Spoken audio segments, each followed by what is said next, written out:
Nabal. Abigail நாபாலிடத்தில் வந்தபோது, இதோ ராஜ விருந்துக்கு ஒப்பான விருந்து அவன் வீட்டிலே நடந்தது. அவன் இருதயம் களித்திருந்தது. அவன் மிகவும் வெறித்தும் இருந்தான். ஆகையால் பொழுது விடியும் மட்டும் சிறிய காரியமானாலும் பெரிய காரியமானாலும் ஒன்றையும் அவனுக்கு அறிவிக்கவில்லை. பொழுது விடிந்து நாபாலின் வெறி தெளிந்த பின்பு அவன் மனைவி இந்த வர்த்தமானங்களை அவனுக்கு அறிவித்தாள். அப்பொழுது அவன் இருதயம் அவனுக்குள்ளே செத்து அவன் கல்லைப்போன் ஆனான். கர்த்தர் நாபாலை வாதித்ததினால் ஏறக்குறைய 10 நாளுக்கு பின்பு அவன் செத்தான். அபிகாயில் தாவீதை சந்தித்துவிட்டு தன்னுடைய வீட்டிற்கு திரும்பி வருகிறாள். அப்போது அவளுடைய வீட்டில் மிகப்பெரிய விருந்து நடைபெறுகிறது. இது ராஜ விருந்துக்கு ஒப்பாயிருக்கிறது. நாபால் குடித்து வெறித்திருக்கிறான். அவனுடைய இருதயம் களித்திருக்கிறது. தான் தாவீதோடு பேசின வார்த்தைகளை அபிகாயில் நாபாலுக்கு சொல்ல வேண்டும் என்று விரும்புகிறாள். ஆனால் நாபாலின் செவிகள் கேட்கக்கூடிய நிலைமையில் இல்லை. அவன் குடித்து வெறித்திருக்கிறான். ஆகையால் அபிகாயில் பொழுது விடியும் மட்டும் சிறிய காரியமானாலும் பெரிய காரியமானாலும் ஒன்றையும் நாபாலுக்கு அறிவிக்கவில்லை. இந்த விருந்துக்காக நாபால் பல ஆடுகளை அடித்திருப்பான். ஏராளமான பொருள் செலவு அளித்திருப்பான். இவ்வளவு செலவு செய்கிறவன் தாவீதின் வேண்டுகோளை ஏற்றுக்கொள்ள மறுத்துவிடுகிறான். தாவீதின் மனுஷருக்கு போஜனம் தேவைப்படுகிறது. ஆனால் நாபால் பிறருடைய தேவையை புரிந்து கொள்ள தவறி விடுகிறான். தன்னுடைய சந்தோஷமே அவனுக்கு பிரதானமாக இருக்கிறது. நாபாலின் வீட்டில் ராஜ விருந்துக்கு ஒப்பான விருந்து நடைபெறும் போது அபிகாயில் அவனோடு கூட வீட்டில் இல்லை. நாபால் அதை பற்றி கவலைப்பட்டது போல தெரியவில்லை. அது மாத்திரமல்ல, அபிகாயில் தாவீதை பார்க்க புறப்பட்டு போனபோது 200 அப்பங்களையும் 2 துருத்தி திராட்சை ரசத்தையும் சமையல் பண்ணப்பட்ட 5 ஆடுகளையும் 5 படி வறுத்த பயற்றையும் வற்றலாக்கப்பட்ட 100 திராட்சை கொலைகளையும் வற்றலான 200 அத்திப்பழ அடைகளையும் தன்னோடு கூட எடுத்துக்கொண்டு போனாள்.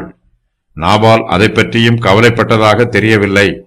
தன்னுடைய மனைவி தன் வீட்டில் இருக்கிறாளா இல்லையா என்பது கூட நாபாலுக்கு தெரியவில்லை. அவன் அந்த அளவுக்கு குடித்து வெறித்திருக்கிறான். நாபாலுக்கு திரளான ஐஸ்வர்யம் இருக்கிறது. ஆனால் அந்த ஐஸ்வர்யத்தை தீட்டுப்படுத்தாமல் பரிசுத்தமாய் அனுபவிப்பது எப்படி என்பது அவனுக்கு தெரியவில்லை. கர்த்தருக்கு பிரியமான வழியில் நாபால் தன்னுடைய வீட்டிலே விருந்து கொண்டாடலாம். ஆனால் நாபாலோ முரடனாகவும் துராக்கிரிதனாகவும் இருக்கிறான்.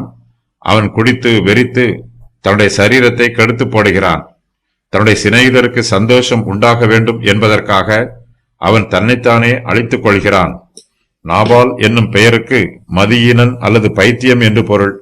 அவன் தன்னுடைய பெயருக்கு தக்க பிரகாரம் மதியீனமாய் நடந்து கொள்கிறான். அதிகமாக குடிக்கிறான். தன்னுடைய சரீர ஆரோக்கியத்தை கெடுக்கிறான்.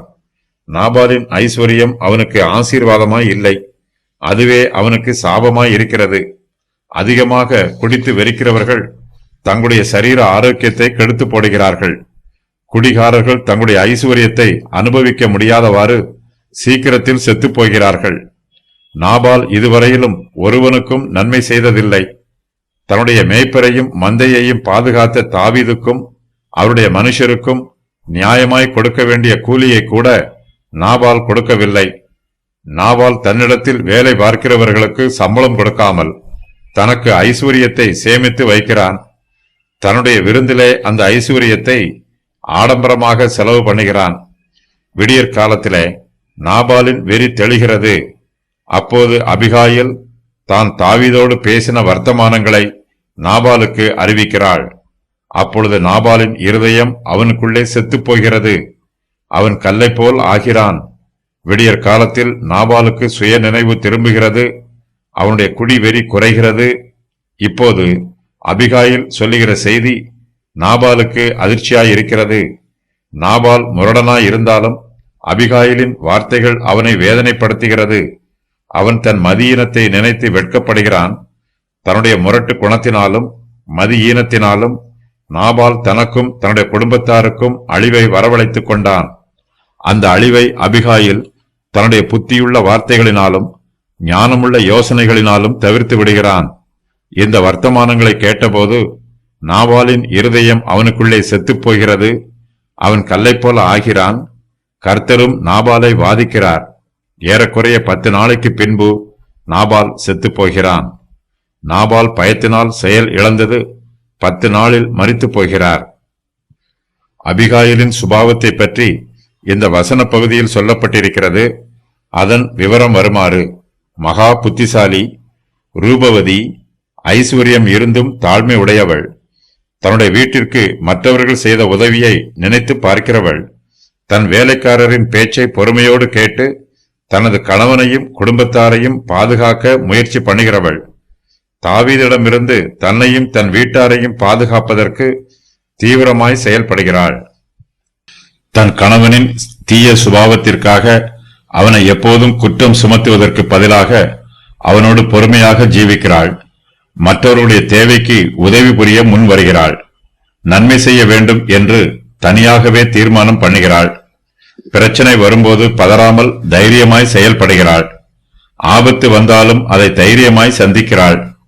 தாவீதினிடத்தில் தன் தாழ்மையை வெளிப்படுத்துகிறாள்.